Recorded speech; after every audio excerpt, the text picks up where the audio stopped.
भगवत पुराण कथा अष्टम स्कंद 16वां अध्याय। नमस्कार दोस्तों, यदि आप हमारे चैनल पर न्यू हैं तो चैनल को सब्सक्राइब कर लीजिएगा। बेल आइकन को प्रेस करके कमेंट बॉक्स में जय श्री हरि जय श्री विष्णु अवश्य लिखिएगा। यदि आप गर्भवती माता हैं तो आप इसको प्रतिदिन प्रातः काल के समय या शाम काल के समय अवश्य ही सुने, जिससे सर्वश्रेष्ठ श्रद्धान की प्राप्ति हो। यदि आप हमारे चैनल पर न्यू हैं तो चैनल को सब्सक्राइब करके आप इसको प्रथम स्कंद से अवश्य ही सुनिए, जिससे आपको इसका पूरा सार समझ में आए, इसका पूरा फल प्राप्त हो। हमारा 16वां अध्याय जो यहाँ से प्रारंभ होता है। जय श्री कृष्ण जय श्री विष्णु। भगवान का प्रकट होकर अदिति को वर देना। श्री शुकदेव जी कहते हैं, परीक्षित, अपने पति देव महर्षि कश्यप जी का उपदेश प्राप्त करके अदिति ने बड़ी ही सावधानी से 12 दिन तक इस व्रत का अनुष्ठान किया। बुद्धि को सारथी बनाकर मन की लगाम से उसने इंद्र रूपी दुष्ट घोड़ों को अपने वश में कर लिया और एकनिष्ठ बुद्धि से वह पुरुषोत्तम भगवान के चित्त करती रही। उसने एकाग्र बुद्धि से अपने मन को सर्वात्मा भगवान वासुदेव में पूर्ण रूप से लगाकर पयोव्रत का अनुष्ठान किया। तब पुरुषोत्तम भगवान उसके सामने प्रकट हुए। परीक्षित, वे पीताम्बर धारण किए हुए थे, 4 भुजाएं थी और शंख चक्र गदा लिए हुए थे। अपने नेत्रों के सामने भगवान के साथ प्रकट हुए देख अदिति सादर उठ खड़ी हुई और फिर प्रेम से विहल होकर उसने पृथ्वी पर लौट कर उन्हें दंडवत प्रणाम किया। फिर उठकर हाथ जोड़कर भगवान की स्तुति करने की चेष्टा की, परंतु नेत्रों में आनंद के आंसू उमड़ आए। उसने बोला न गया, सारा शरीर पुलकित हो रहा था। दर्शन के आनंद लोचन से उसके अंगों में कंपन होने लगा। वह चुपचाप खड़ी रही। परीक्षित, देवी अदिति ने अपने प्रेमपूर्ण नेत्रों से लक्ष्मीपति विश्वपति यज्ञेश्वर भगवान को इस प्रकार देख रही थी मानो वह उन्हें पी जाएगी। फिर बड़े ही प्रेम से गदगद वाणी से धीरे धीरे उसने भगवान की स्तुति की। अदिति ने कहा, आप यज्ञ के स्वामी और स्वयं यज्ञ भी आप हैं। अच्युत, आपके चरण कमलों का आश्रय लेकर लोग भव सागर से डर जाते हैं। आपके यश कीर्ति का श्रवण भी संसार में तारने वाला है।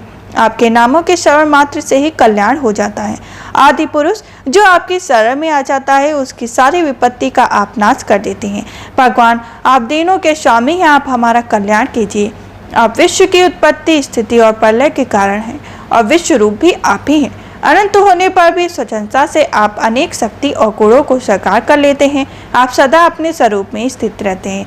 नित्य निरंतर बढ़ते हुए पूर्ण बोध के द्वारा आप हृदय के अंधकार को नष्ट कर देते हैं। भगवान, मैं आपको नमस्कार करती हूँ।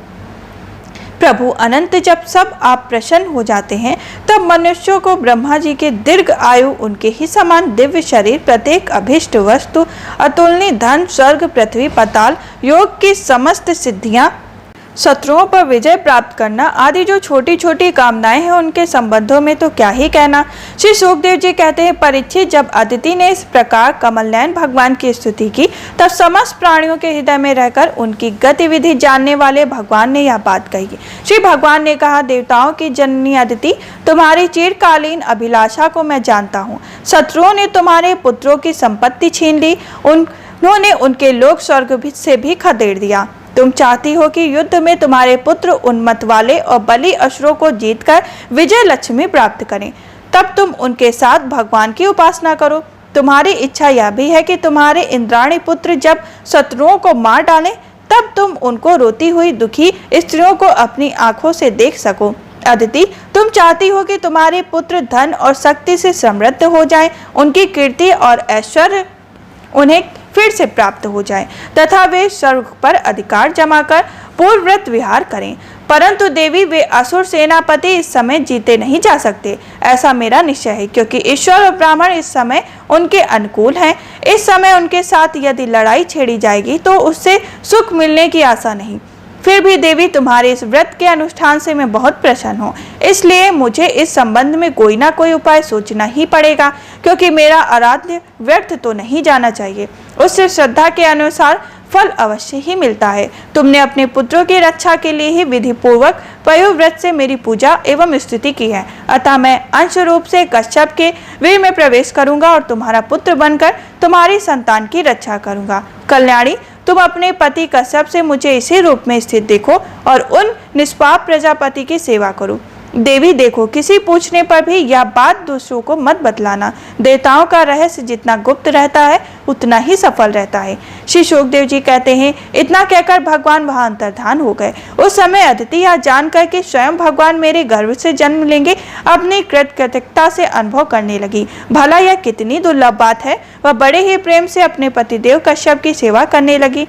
कश्यप सत्यदर्शी थे, उनके नेत्रों ने कोई भी बात छिपी नहीं रही। अपने समाधि योग से उन्होंने जान लिया कि भगवान का अंश मेरे अंदर प्रविष्ट हो गया। जैसे ही वायुकाट में अग्नि का आधान करती है, वैसे ही कश्यप जी ने समाहित चित्त से अपनी तपस्या के द्वारा चिर संचित वेद का अदिति में अध्ययन किया। जब ब्रह्मा जी यह बात मालूम हुई कि अदिति के गर्भ में स्वयं अविनाशी भगवान आए, तब वे भगवान के रहस्यमय नामों से उनकी स्तुति करने लगे। ब्रह्मा जी ने कहा, समग्र कीर्ति के आश्रम भगवान आपकी जय हो। अनंत शक्तियों के अधिष्ठा आपके चरणों में नमस्कार। ब्राह्मण देवता त्रिगुणों के नियामक आपके चरणों में मेरे बारंबार प्रणाम है। प्रश्नि के पुत्र रूप में उत्पन्न वाले, वेदों के समस्त ज्ञान को अपने अंदर रखने वाले प्रभु, वास्तव में आप ही सबके विधाता हैं। आपको मैं नमस्कार करता हूँ। ये तीनों लोग आपकी नाभि में स्थित हैं। तीनों लोगों से परे वैकुंठ आप निवास करते हैं। जीवों के अंतःकरण में आप सर्वदा विराजमान रहते हैं। ऐसे सर्वव्यापक विष्णु को मैं नमस्कार करता हूँ। प्रभु, आप ही संसार के यदि अंत और इसीलिए मध्य भी हैं। यही कारण कि वेद अनंत शक्ति पुरुष के रूप में आपका वर्णन करते हैं। जैसे गहरा स्रोत अपने भीतर पड़े हुए तिनके को बहा ले जाता है, वैसे ही आप कार्य रूप से संसार का धारा प्रवाह संचालन करते रहते हैं। आप चराचर प्रजा और प्रजापतियों को भी उत्पन्न करने वाले मूल कारण हैं। देवादिदेव जैसे जल में डूबे हुए के लिए नौका भी सहारा है, वैसे ही स्वर्ग से भगाए हुए देवताओं के लिए एकमात्र आप ही आश्रय हैं। इस प्रकार हमारा 16वां अध्याय संपन्न हुआ। अब हम आपको मिलेंगे 17वें अध्याय में, जिसमें वामन भगवान का प्रकट होकर राजा बलि की यज्ञशाला में पधारने का वर्णन किया जाएगा। तब तक के लिए जय श्री कृष्ण, जय श्री हरि विष्णु।